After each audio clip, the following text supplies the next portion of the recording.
உலக test championship போட்டியின் இறுதிச் சுற்றுக்கு முன்னேற ஆஸ்திரேலியாவுக்கு எதிரான பிஜிடி தொடரில் 4-0 என வெற்றி பெற வேண்டிய கட்டாயம் இந்திய அணிக்கு இருந்தது.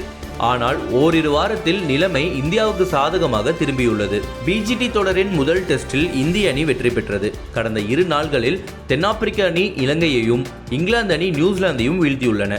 ஆஸ்திரேலிய அணி தோல்வியடைந்து தென்னாப்பிரிக்க அணி வெற்றி பெற்றதால் WTC புள்ளிகள் பட்டியலில் தென்னாப்பிரிக்கா 2வது இடத்துக்கு முன்னேறியுள்ளது. ஆஸ்திரேலியா 3வது இடத்துக்கு இறங்கியுள்ளது. தற்போது கிரைஸ்ட் சர்ச் டெஸ்டில் நியூசிலாந்தை இங்கிலாந்து அணி தோற்கடித்துள்ளது. இதனால் நிலவரங்கள் மாறியுள்ளன. பிஜிடி தொடரின் மீதமுள்ள 4 ஆட்டங்களில் 2இல் இந்திய அணி வெற்றி பெற்றாலே போதும் என்கிற சாதகமான நிலை தற்போது உருவாகியுள்ளது.